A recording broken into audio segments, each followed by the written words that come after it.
What we are doing here today. Mkiwa ready mniambie nianze. Huyu akuja to join.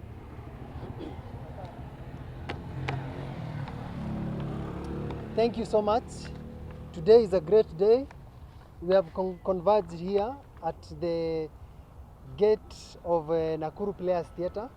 My name is Engineer Kimori Evans, and today we are going to launch a petition to the Nakuru County Government in this regard that the Nakuru County Government has decided to give a cold shoulder on the closure of this vital component that enable the artists, the creators, the content creators, the influencers to be able to nurture their talent. This is the petition which I'm going to read right away. The title of the petition is Reopening Renovation of Nakuru Player Theatre for the benefit of local artists. This petition, we the undersigned residents are deeply concerned about the prolonged closure of Nakuru Players Theatres, a historical cultural landmark established in 1954 and a cornerstone of Nakuru's performing art ecosystem. The theatre has historically provided a central space for local artists to perform, rehearse, and engage audience while offering affordable facilities for the financial sustainability of creative productions.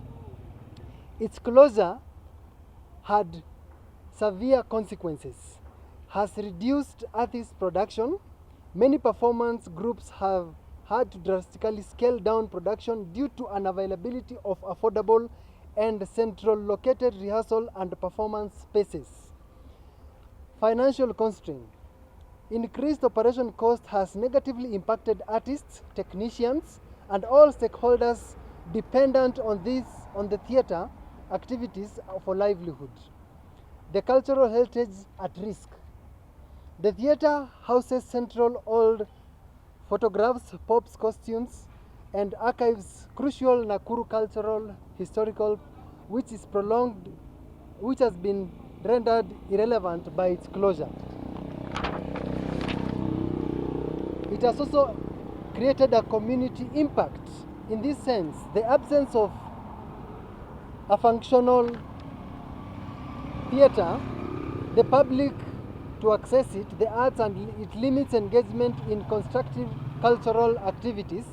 We therefore respectfully petition the County Assembly to ensure immediate discussion of this status and timeline renovation of Nakuru Players Theatre, allocate the necessary budget and oversight to reopen and maintain the theatre in a manner that local artists and preserves its heritage, engaging stakeholders, including local artists, community representatives, and supports such as the Ministry of Heritage in decision making to ensure transparency and alignment with the interests of the creative sector.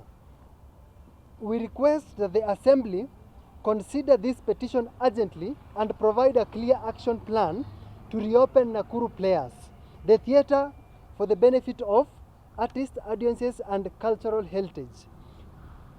Key points on closure of Nakuru Players Theatre. It has caused the loss of creative and learning spaces for artists and students missing out on set book performances and live theatre learning. Your loss of safe social and creative hubs such as actors, TikTokers, influencers, and so many others. This theatre played a role in talent development and creative economy. Unfortunately, it has been closed.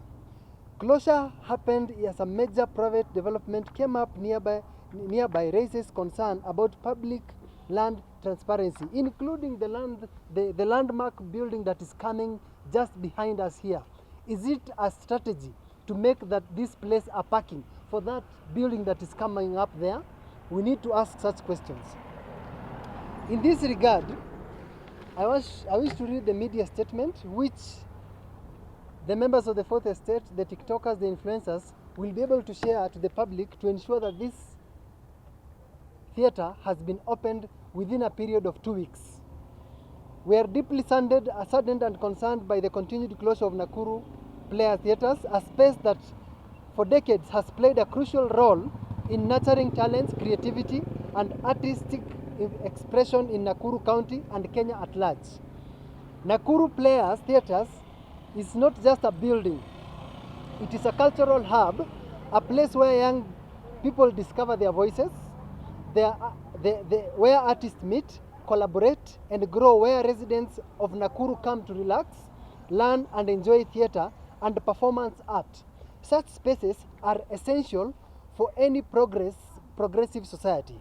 Unfortunately, Nakuru being one of the largest county in this country, we have 55 wards, 11 constituencies. No single area has been designated to have a theatre. And it is out of this issue, which is a total disregard of closing the theatre. The creative economy is one of the strongest income avenues for this generation, from performing arts, theatre practitioners, musicians, comedians, TikTokers, live streamers, content creators. It has proven to be a game changer, providing employment opportunities, income, and purpose for thousands of young people. It is therefore extremely unfortunate, and at a time when we should be encouraging young people to express themselves positively through art, the Nakuru County government has kept this theatre closed for a long time. And this, how can it be so coincidence that this theatre closed immediately the governor of Nakuru came back from hospital in Texas? We need to ask this clarification. The decision hurts audiences and hurts the local economy. The economy around this theatre is significant. Small businesses, food and vendors, transport operators, tailors, designers, technicians, and nearby shops all benefit when the theatre is operational.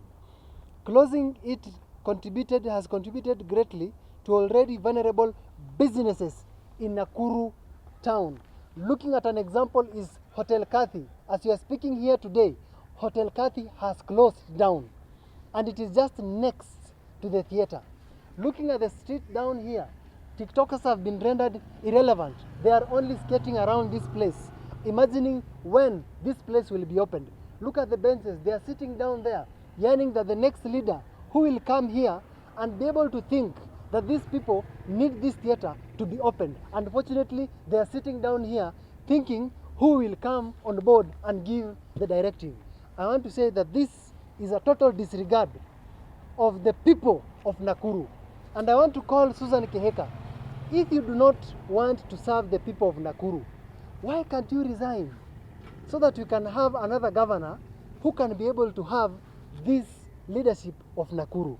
Today, we are representing a petition to the Nakuru County Assembly, calling upon members of the County Assembly to act with urgency and ensure that Nakuru Players Theatre is reopened and fully operational as soon as possible. The people of Nakuru deserve access to cultural spaces and public utilities meant to serve them. We are also deeply concerned that the prolonged closure of the theatre may point to a possible attempt at land grabbing, a pattern we have sadly witnessed before in Nakuru. Including myself, have suffered a fate of land grabbing. I have a case still in court, someone forging my land. So it is something that we need to check into that. Public utilities have previously been closed forcefully and later targeted as a takeover. Even in cases where court orders exist directing their reopening, a good example is the mighty War Memorial Hospital. We do not want Nakuru Players Theatre to suffer the same fate and consequences. Kenya leaders itself has benefited immensely from the creative industry. Members of Parliament like Honorable John Kiaria and Felix Oduor, aka Jalango, rose from comedy and entertainment into national leadership. Not to mention even people like Churchill Live, who have been brought up by the creative economy. This proves that the theatre and creative spaces are not a waste of space. They shape leaders, voices, and change and nurture them. It is painful to see the same generation that benefited from such platform is not doing enough to protect such opportunities in the next generation. I want to challenge you, Jalango. I want to challenge you, John Kiarie. Go to Parliament and speak about this theatre in Nakuru. Go to Parliament and make your voice. Go to Parliament and speak about it.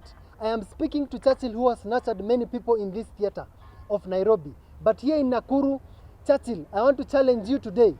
Go and speak to the people who are respecting. If there is a conflict here, why can there be leadership to resolve this issue? As the incoming governor of Nakuru, I am fully committed to ensuring that the people of Nakuru, especially young people, have safe and accessible space to express themselves, perform, relax, and grow their talent. If the current county administration failed to act, I am personally willing to volunteer a space to ensure that the artists are not silenced and creativity in Nakuru is not killed. I remain dedicated to protecting public spaces, supporting the creative economy, and ensuring that Nakuru become a county where talent is nurtured and not suppressed. We call upon Nakuru County Assembly to act with haste and defend the interests of the people of Nakuru by ensuring that Nakuru Players Theatre is reopened and protected unconditionally from any form of illegal takeover. Lastly, and this is a very important note to point, that since the closure of the amphitheatre, the Nakuru youth have previously relied on it as a platform to showcase their talent, have been left without an alternative space. As a result, many have been forced to take street shows along Kenyatta Avenue and within CBD, including this road here, to express their only means of expression as a livelihood. Despite the visibility of this challenge, the current administration led by one Governor Susan Kihika have portrayed a cold shoulder. The continued lack of action has left young, creative, marginalized without safe, designated space to grow their talent and contribute positively to the city. Art must live, creativity must be protected. Nakuru deserves better. We, the members of the same avian species, of the same plumage, who have conglomerated here today, believe in championing the youth of the next generation. Believe in championing people who will be able to think of the next generation, but not the next election. Members of the Fourth Estate, I wish to thank you for coming here. We do not want leaders who are keenly giving a lens of building houses and hotels and building swimming pools. We want people to build what can nurture the next generation. When you look at the statistics which was laid out recently with a certain NGO, the crime rate in Rift Valley has increased specifically in Nakuru, and the crime rate, one of the contribution factor of increase of crime rate in this county is because of lack of this theatre. This theatre has been closed down for more than a year right now. No one is speaking about it, but they only speak about the crime rate. They're only not speaking about what is the solution to this youth. Nakuru County has the highest youth in terms of population, and they are going to redefine the next generation, the next election. And we, the residents of Nakuru, we will not sit at the comfort of our pillows and see our youth go down without being nurtured. This is a very clear poster. We have put up a petition of more than 3,500 youth have already signed up. Those are just content creators and artists. They will sign with their parents and each and every resident. So we will be leaving this thing here to give a message that we want this theatre to be opened with immediate effect. And the failure to that, after another 2 weeks, if they are not going to respond to our petition, we will put another notice, even if it is to have a demonstration, let it be. And if they are not going to listen, we will go further and exercise within our constitution and call for the civil arrests of one Governor Susan Kihika to be presented in the next police station because he does not want to listen to us. So if that one goes on and she does not listen, we will ask for a civil arrest for the governor of Nakuru County. Apelekwe station aweze kuongelea huko. As we have put the petition, we are calling for the artists who have been given the mandate and the management to resolve, if there is an issue, to resolve it with immediate effect. If there is no issue, let this thing be open. Let this thing be open immediately. So the leadership of the theater in Nakuru, we have decided to take things on ourselves right now. We will not leave it at that. So there is no benefit of closing this thing here. We want our theater back. Period. Yes, we have tried reaching up to them, but they have their own conflict. They are saying things either here or not there, and that is where the leadership comes in. That is where the leader, as a leader of this county, comes in and say that the youth are suffering because of your angles, or else give it back. In fact, it is under the county government. It should anyway be given the mandate. And let us not hear things like privatization. No. We want this thing to be owned as it remains, the status quo to remain. So their leadership wrangles because they are saying these things here and there. But as a leader, that's why I'm calling people like Churchill to come on board, people like Jalango to come on board and speak about this thing in parliament. The whole of Nakuru County, from Kresoi South there to Naivasha down there is no single theater. That's why you're seeing so many people going back to the streets, drawing the streets, doing what they can, and you can see they are seated outside the theater because it is closed. And finally, who pays the soldier there? Which means there's something that is not right. And this can even go to the president's desk. Let us have leadership in Nakuru. Iko shida sana Nakuru. Tunaomba kwamba hii theater iweze kufunguliwa, na sisi kama vijana wa Nakuru tumejitokeza na tumeweza kusign signatures more than 3,500 kuelezea kwamba kitumbua kimeingia hapa mchanga Nakuru, na tunataka viongozi wakuje Nakuru waweze kuongelelea hili jambo. Na hiyo maneno ambao wanasema ati kwamba sijui ni nini na nini, viongozi ndio wanafaa waseme kwamba hawa vijana ambao wanawapigia kura